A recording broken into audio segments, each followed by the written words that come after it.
हमारे चैनल को करें सब्सक्राइब, प्रेस करें बेल आइकन ताकि हर खबर सबसे पहले पहुंचे आपके पास। अब हकीकत बनेगा हर सपना पाठशाला के साथ Kathalbari Darbhanga.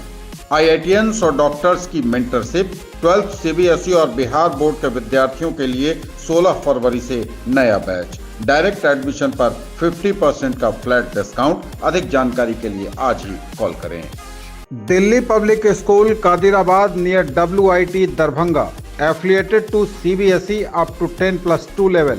Admission is going on for session 2025-26. We have no any other branch. हो चुका है भव्य शुभारंभ नूर जहां नकाब हसन चौक के निकट KK रोड में सेठानी के सामने दरभंगा। हर तरह का नकाब आपकी पसंद वाले डिजाइन के साथ। Free admission for new session pre nursery to grade 10th junior DPS Mufti Mohalla near Milan Chowk Darbhanga. Fully AC classrooms, transport facility, brain activity, music and dance class, Vedic class, smart class, computer and science lab, indoor and outdoor games. Hurry up, seats are limited. International facilities with international curriculum.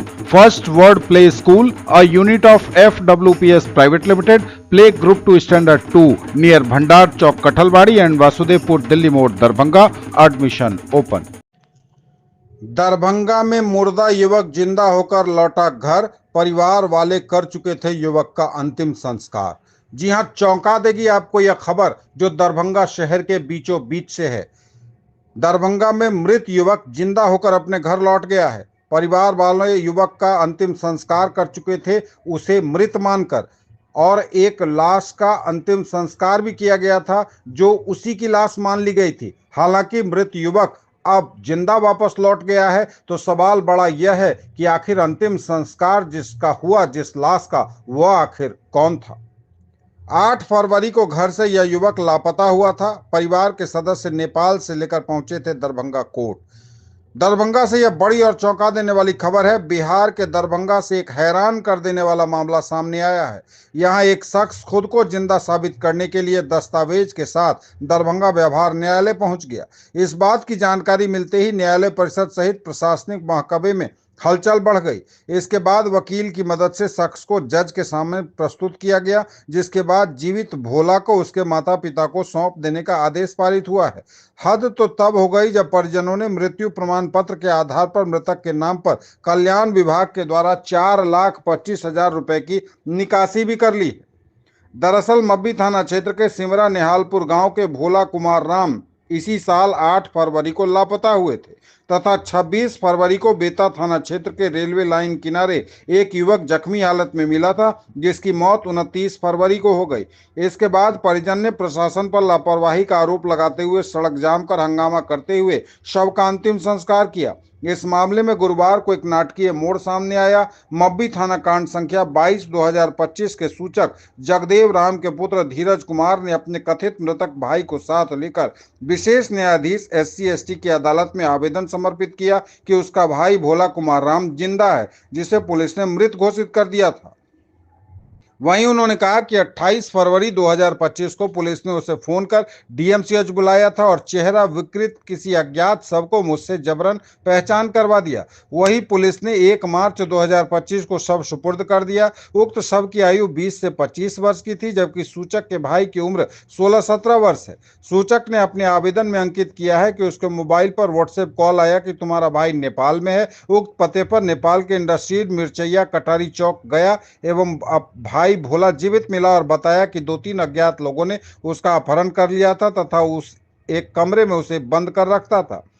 Special जज शैलेंद्र कुमार ने 183 BNS के तहत बयान दर्ज करने के लिए CJM को निर्देशित किया, जहां उसका बयान दर्ज किया गया। श्री कुमार की अदालत ने जीवित भोला को उचित पहचान कर उसके माता पिता को सौंपने का आदेश पारित कर दिया है। मुझे आज मैं 10 बजे जब कोर्ट आया, क्लाइंट आया, बोले कि सर जैसे से बात है, तो आज से करीब 2 महीना पहले 8 फरवरी की बात है, जो मेरा भाई अब गुम हो गया था, तो जिसके लिए मेरे पिताजी के द्वारा मब्बी थाना पे एक गुमशुदगी का मुकदमा दर्ज कराया गया। लेकिन पुलिस के द्वारा मब्बी थाना के द्वारा लापरवाही के कारण जो है उसको मुकदमा दर्ज नहीं करके बल्कि सना दर्ज कर दिया गया। उसके बाद वो काफ़ी दिनों तक खोजबीन किया खोजबीन के क्रम में उसके भाई के पास एक अज्ञात फ़ोन से कॉल आया, तो तुम्हारा भाई जो है मेरे पास है, तुम 45,000 रुपया भेजो तब तुम्हारे भाई को छोड़ेंगे। लेकिन इस बात का फिर वो उसके द्वारा पुलिस को बोला गया, लेकिन पुलिस के द्वारा उस पर कोई कार्रवाई नहीं किया गया। फाइनली फिर के कुछ दिनों के बाद पता चला कि अललपट्टी गुमती के पास कोई अज्ञात लाश मिला है। उस अज्ञात लाश को डीएम से ले जाया गया, जहाँ पर जो है उसके परिजन को बुलाया गया और ज़बरदस्ती उससे पहचान कराया गया। जैसा उनके परिजन का कहना है, जो वो उस समय भी डीएनए टेस्ट की मांग कर रहे थे कि नहीं ये मेरा भाई नहीं है, ये मेरा भाई नहीं है, मेरा फैमिली मेम्बर नहीं है, तो आप इसका डीएनए टेस्ट कीजिए। लेकिन उसमें कहा गया कि नहीं, अगर आप इसको रिसीव नहीं करोगे तो मैं इसको अज्ञात घोषित कर दूँगा। फाइनली उन लोगों को क्या किया, उसको बॉडी को लोग रिसीव किए और दाह संस्कार किए। और उसी दिन 1/3/25 की बात है, तो उसी दिन डीएमसीएच में जहाँ परिजन का कहना है, जो वहीं पे एक व्यक्ति के द्वारा आवेदन तैयार किया गया और उनसे सिग्नेचर करा लिया गया। और अभी कुछ दिनों के बाद फिर इनको पता चला कि नेपाल से जो बच्चा है भोला कुमार राव, उनके भाई के मोबाइल पर कॉल आया और फिर बोला गया कि नहीं ये मेरा भाई जो है, आपका भाई जिंदा है। उसको विश्वास नहीं है कि इससे पूर्व में भी इसके भाई से जो है एक्सटॉर्शन के नाम पे 5,000 रुपया ठग लिया गया, तो ये विश्वास नहीं किया और सेवरल टाइम क्या किया, इन्होंने अपना मोबाइल को कट कर दिया। फिर उधर से वीडियो कॉल करके इसके भाई को दिखाया गया, तभी लोगों को लगा, फिर ये पूछताछ की अपने भाई से, तब लगा कि नहीं मेरा ही भाई है। तो फिर ये लोग जो है नेपाल में, और नेपाल में एक जगह है, वहाँ पर जब वहाँ से लोग रिसीव करके लाए, पूछताछ करने पर लगा कि नहीं इन्हीं का भाई है। तो फिर ये आज आके कोर्ट में हमसे संपर्क किए। हमने इनका सारा डॉक्यूमेंट देखा, इनका आधार कार्ड, जो 10th का सर्टिफिकेट था वो, और भी डॉक्यूमेंट देखने के बाद क्या लिखा हुआ डॉक्यूमेंट उनका आधार कार्ड था। और ये जो एफआईआर किए तो वो पोस्टमार्टम रिपोर्ट वगैरह था, जिसमें भोला कुमार राव का पोस्टमार्टम था, मृत्यु प्रमाण पत्र था, जिससे लगा देखने से स्पष्ट है जो भोला कुमार।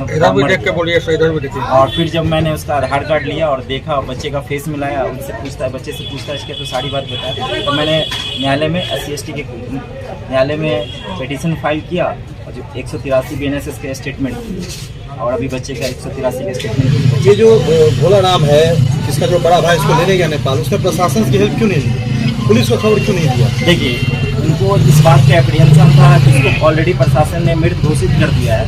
इस चीज़ को इनको डर था, अगर मान प्रशासन को देते हैं, अगर प्रशासन उसके साथ कोई अप्रिय घटना कर दे तो फिर ये कैसे साबित कर पाएंगे कि वो जिंदा है, क्योंकि ऑलरेडी तो प्रशासन एक बार उसको मृत घोषित कर चुका है।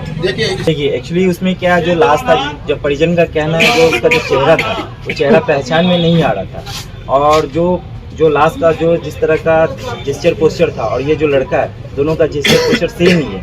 और उसके बाद परिवार वाले बार बार बोल रहे थे नहीं बच्चे का डीएनए टेस्ट कराइए, मेरा भाई नहीं है, लेकिन प्रशासन ने डीएनए टेस्ट नहीं कराया और उनको जबरदस्ती कराया। अच्छा, किस तरह केस हो सकता है इसमें, अगर जैसे मृत व्यक्ति जिंदा पाया गया इसमें? देखिए, इसमें प्रशासन की लापरवाही है।